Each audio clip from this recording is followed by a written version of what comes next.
அனைவருக்கும் வணக்கம் நண்பர்களே. இனி வருகின்ற நாட்கள் அனைத்தும் நல்ல நாளாக மாறட்டும். உங்களுடைய வேண்டுதல் பிரார்த்தனை எதுவாக இருந்தாலும் நிச்சயம் நிறைவேற நீங்கள் ஓ முருகா போற்றி எனும் மந்திரத்தை 3 முறை கமெண்ட் பண்ணுங்க. நிச்சயம் முருகப்பெருமான் என் அருளால் உங்களுடைய வேண்டுதல் நிறைவேறுங்க. சிவபெருமானின் ருத்ர வடிவமான இந்த பைரவருக்கு உகந்த இந்த ஆண்டு கடைசி தேய்பிரை அஷ்டமியில் எந்த முறையில் விரதம் இருந்து வழிபட்டால் உங்களுடைய சங்கடங்கள் நீங்கன்னு தெரிஞ்சுக்கலாங்க. மேலும் இந்த ஒரு நாள் பார்த்தினா வெள்ளிக்கிழமையோடு இணைந்து வந்திருக்கு. இந்த நாளை வழிபடுவதா மகாலட்சுமி அருளோடு வீட்டில் பார்த்தீங்கன்னா செல்வ செழிப்பு உண்டாகும்.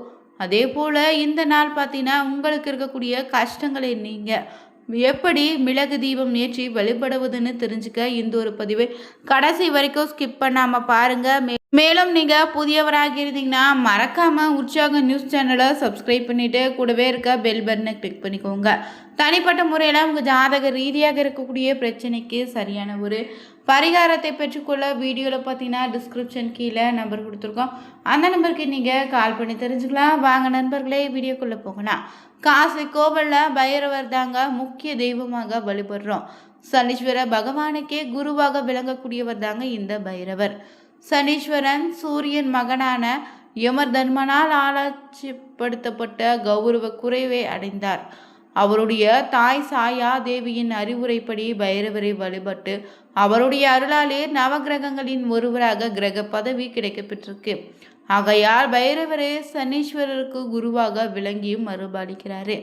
மேலும் இந்த பைரவர் யாருன்னு தெரிஞ்சுக்கலாங்க. எம்மை வணங்கக்கூடிய பக்தர்களுக்கு நீயும் துணை இருந்து அவங்களை வழிநடத்து. அத்தோடு யார் உன்னை வணங்குறாங்களோ அவங்களுக்கு எந்த தீங்கும் நேராமல் காப்பாற்றுன்னு இறைவன் சிவபெருமானே பைரவருக்கு அருள் பாலித்திருக்காராம். மேலும் ஒரு காலத்தில் பார்த்தீங்கன்னா சிவ ஆலயங்களில் கோவிலில் நடை சாத்திய பிறகு அந்த கோவிலின் சாவியை பைரவரின் கால் பாதத்தில் வைத்துட்டு செல்லக்கூடிய வழக்கம் இருக்குது. அதே போல் பைரவ சன்னதியில் தீபம் ஏற்றினா ரொம்பவே நல்லதுங்க. அதுவும் நீங்கள் மிளகு துணியில் சிறு மூட்டையாக கட்டி நல்லெண்ணெய் ஊற்றி தீபம் ஏற்றினீங்கன்னா இன்னல்கள் யாவும் மறையும். பைரவருக்கு ரொம்பவே விருப்பமான நிறம்னா சிகப்பு நிறத்தில் இருக்கக்கூடிய மலர்களை சமர்ப்பித்து, இல்லைனா பைரவருக்கு பிடித்த அரளிப்பூவை சமர்ப்பித்து நினைச்சது நடக்கும். பைரவரை வணங்கி வந்தீங்கன்னா விரோதிகளும் அடிபணிவாங்க. முப்பெரும் பார்த்தீங்கன்னா தேவர்களுடைய ஆசை நிச்சயம் உங்களுக்கு பரிபூர்ணமாக கிடைக்குங்க. பிறர்க்கென்ன வெற்றி வெற்றி எதிலும் வெற்றி தாங்க. மேலும் பார்த்தீங்கன்னா மன அமைதியே இல்லாதவங்களுக்கு பைரவரே நல்ல துணையாக இருப்பார். செல்வ வளம் பெருக சொர்ணகிருஷ்ண பைரவரை வழிபடலாம். 8 தேய்பிரை அஷ்டமி நாட்களில் தொடர்ந்து பைரவ வழிபாடு செய்தீங்கன்னா எந்த துன்பமானாலும் விலகி வாழ்க்கையில் நிச்சயம் சுபிட்சம் உண்டாகும். நம்ம வாழ்க்கையில் பலருக்கும் பலவிதமான கஷ்டங்கள் இருந்துட்டு தான் இருக்குது. எத்தனையோ துன்பங்களால் வாடி வதைக்கக்கூடிய நம்முடைய மனதை தவிப்பவங்களுக்கு கடன் தொல்லை கருத்தை நெரிக்கும் போது கடவுளே சரணடைவீங்க. அனைத்து பிரச்சனைகளில் தீர்ந்து மன அமைதி தரும் கடவுள் தாங்க இந்த பைரவர். இந்த தேய்பிரை அஷ்டமினால பைரவரை வணங்கினா நிச்சயம் உங்களுடைய துன்பங்கள் நீங்கி மன அமைதி உண்டாகும். தேய்பிரை அஷ்டமி தினமான இந்த நாளில் பார்த்தீங்கன்னா பைரவரை எப்படி வழிபடலான்னு தொடர்ந்து தெரிஞ்சிட்ருக்கோம். அந்த வகையில் ஈசன் ஒருபோதும் அவதாரம் எடுப்பதில்லை. தேவைப்படும் போது தன்னுடைய சக்தியை ஒரு சிறு பகுதியை வெளிப்படுத்தக்கூடிய வழக்கம் கொண்ட தெய்வங்க. அப்படி ஒரு முறை வெளிப்படுத்திய சிறு பகுதி சக்தி தான் காலதேவன்னு சொல்லக்கூடிய மகா கால பைரவருடைய அவதாரமாகவும் இருந்திருக்கு. மேலும் இங்கு பார்த்தீங்கன்னா தேய்பிரை அஷ்டமி திதியன்று மகா கால பைரவ பெருமாளின் ஈசனிடமிருந்து உதயமானவர். அதனால் இவரை வழிபடுவது ரொம்ப நல்லதுங்க. இந்த நாள் முழுவதும் நீங்கள் ஓம் கிரீம் மகா பைரவாய நமக, ஓம் கிரீம் மகா பைரவாய நமக எனும் மந்திரத்தை ஜெபித்து உங்களுடைய பார்த்தீங்கன்னா இந்த பிரிவில் செய்த அனைத்து பாவங்களும் நன்மை விட்டு ஓடிவிடும். சிரஞ்சீவி சித்தர் காகபுஜண்டர் தெரிவித்திருக்காராம். மேலும் சிவப்பு நிற மேனியரான பைரவருக்கு பாம்பே முப்புரி நூலாக தரித்தவருங்க. மண்டை ஓட்டு மாலை அணிந்தவருங்க. சூளம் பாசம் மடு கபாலம் ஏந்தியவராக இருப்பார்.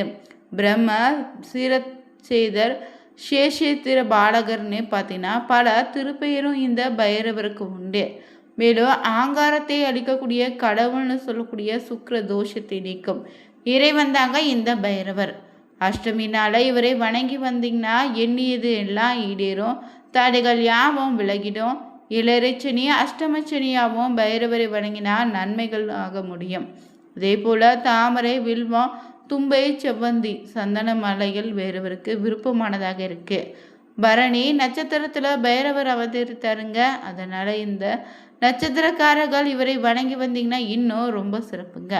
அதே போல அஷ்டமி நாள உச்சி வேலையில பைரவருக்கு நீங்க சிவப்பு ஆடை அணிவித்து நெய் விளக்கு ஏற்றி மாலை சூட்டி சிவப்பு நிற மலர்களால் அர்ச்சித்து வழிபட்டீங்கன்னா சகல தோஷங்களை நீங்கி நிச்சயம் நல்வாழ்வு உண்டாகும். அதே போல எலுமிச்சை பழத்தை பைரவ மூர்த்தியின் காலை வச்சு அர்ச்சித்து வீட்டுக்கு கொண்டு போனீங்கன்னா தீராத வியாதிகளும் தீருங்க. வீட்டை சூழ்ந்திருக்கக்கூடிய பீடைகள் ஒடியும். எதிர்மறை சத்துக்கள் உங்கள் வீட்டுக்குள்ள அடியெடுத்து வைக்காது விலகி ஓடிடும். மேலும் இந்த பைரவருக்குரிய நாளில் பார்த்தீங்கன்னா மிளகு தீபம் ஏற்றி வழிபட்டால் எவ்வளவு பெரிய கடன் தொகையில் சிக்கி கொண்டு நீங்கள் இருந்தாலும் அதிலிருந்து உடனடியாக மீண்டு வர முடியுங்க. மேலும் இந்த நாளை வழிபடுவதால் தொழில் வியாபாரம் பெரும் நஷ்டம் ஏற்பட்டாலும் பைரவரை மனதார வழிபட்டு செவ்வரடி மலர் சாற்றினீங்கன்னா இழந்த செல்வாக்கை மீண்டும் அடைவீங்க. இதே போல் பார்த்தீங்கன்னா பகைவர்களும் தொல்லைகளால் அவதிப்படுவாங்க. பைரவர் சன்னதிக்கு சென்று அவருக்கு அபிஷேகம் செய்து அவருடைய விபூதியை இட்டு கொண்டாலே போதும், பகைவர்கள் உங்களை நெருங்க கூட மாட்டாங்க. அதே போல முருக கடவுளுக்கு 6 படை வீடுகள் இருப்பது போல மகா காலபைரவ பெருமாளுக்கு 8 படை வீடுகள் தமிழ்நாட்டில் இருக்கு. இந்த 8 படை வீடுகளும் வெவ்வேறு கால கட்டிடங்களின் தமது வீரதீர பக்கிரமங்களை வெளிப்படுத்தி இருக்கு. இதில் ஏதாவது ஒரு படை வீட்டில் தேய்பிரை அஷ்டமி என்று குறைந்தது ஒரு முகூர்த்த நேரமாவது ஜபிங்க. தேய்பிரை அஷ்டமி நாளில் பைரவ வழிபாடு செய்வது ரொம்பவே சிறப்பான பலனை தருங்க. செந்நிற மலர்கள் சாத்தி பைரவரை வழிபடலாம். ஆலயங்களையும் பைரவருக்கு வடமாலை சாத்தியும் வேண்டிக்கலாங்க. மிளகால் செய்யப்பட்ட உணவை நைவேத்தியமாக படைத்து வழிபடுவாங்க. வீட்லேயே பார்த்தீங்கன்னா பைரவாஷ்டகம் சொல்லியும் பைரவ போற்றி சொல்லியும் பைரவரை ஆத்மார்த்தமாக பிரார்த்தனை செய்து பூஜிக்கலாம். அஷ்டமி நாளில் ராகு கால வேளையில் வீட்டு பூஜை அறையிலே நீங்கள் விளக்கேற்றி பைரவ அஷ்டாங்கமி சொல்லி பாராயணம் செய்துவதன் மூலம் காரிய தடைகள் அனைத்தும் நீங்கிடும். வீட்டில் தரித்திரத்தை பார்த்தீங்கன்னா பைரவர் போக்கி அருள்பாலிப்பார். மேலும் இந்த நாளில் பார்த்தீங்கன்னா தேய்பிரை அஷ்டமி பங்குனி மாதம் வெள்ளிக்கிழமை பார்த்தீங்கன்னா அமைந்திருக்கு. இந்த நேரத்தில் விளக்கேற்றி வழிபடுங்க. வீட்டில் பைரவ படம் இருந்தால் அந்த படத்துக்கு மாலை சாற்றி பைரவருக்கு உரிய பார்த்தீங்கன்னா மந்திரங்களை சொல்லி வழிபடுங்க. பைரவ படம் இல்லைன்னா விளக்கையே பைரவராக பாவித்து வழிபடலாம். மந்திரங்கள் எதுவும் சொல்ல தெரியலனா கூட ஓம் பைரவாய நமக எனும் மந்திரத்தையோ பைரவ போற்றி எனும் மந்திரத்தையோ அர்ச்சனை செய்து வழிபடுங்க. அப்படி பார்த்தீங்கன்னா வழிபடும் போது நெய்வேத்தியமாக காரமான புளியோதரையும் தோல் நீங்காத கரும்பு உளுந்தில் மிளகு போட்டு செய்யக்கூடிய வடையை பார்த்தீங்கன்னா படைத்து வழிபடலாம். மேலும் இந்த நாளில் வெள்ளம் கலந்து செய்யக்கூடிய சர்க்கரை பொங்கல், பாயாசம் போன்றவற்றையும் நெய்வேத்தியமாக படைத்து வழிபடலாங்க. மேலும் இந்த நாளை விரதம் இருக்கக்கூடிய நபராக இருந்தீங்கன்னா அதிகாலையில் எழுந்து குளிச்சுட்டு வீட்டிலேயே விளக்கேற்றி பைரவரை நினைத்து வழிபாடு நடத்தலாங்க. பகலில் ஏதாவது ஒரு முறை மட்டும் சாப்பிடுங்க. சிவன் கோவிலுக்கு சென்று அங்கிருக்கக்கூடிய பைரவருக்கு பஞ்சதீபம் ஏற்றி வழிபாடு நடத்தலாம். பஞ்சதீபம்னா இலுப்பை எண்ணெய், விளக்கு எண்ணெய், தேங்காய் எண்ணெய், நல்லெண்ணெய், பசுனை மட்டும் கொண்டு தனித்தனியாக 5 அகல் விளக்குகளை தீபமேற்றி வழிபடுது. இந்த 5ஐயும் ஒன்றிருந்து மற்றொன்று ஏற்றாதீங்க, தனித்தனியாக ஏற்றுவதும் நல்லது.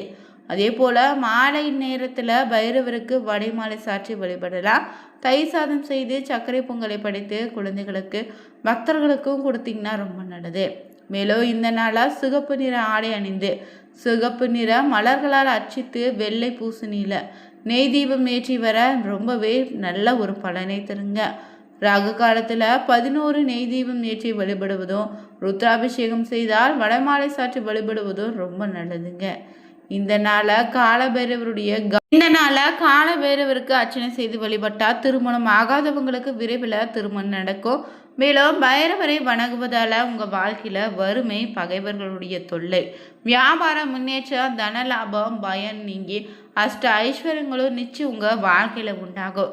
இந்த பதிவில் நம்ம தேய்பிரை அஷ்டமியில் எந்த முறையில் விரதம் இருந்து வழிபட்டால் நமக்கான அருளை அந்த பைரவர் அருள்வார்னு தெரிஞ்சுக்கொண்டோம். இந்த வீடியோ பிடிச்சிருந்தால் லைக் பண்ணுங்கள், ஷேர் பண்ணுங்கள், கமெண்ட் பண்ணுங்கள். மறக்காமல் சேனலை சப்ஸ்கிரைப் பண்ணிக்கோங்க. அனைவருக்கும் நன்றி நண்பர்களே.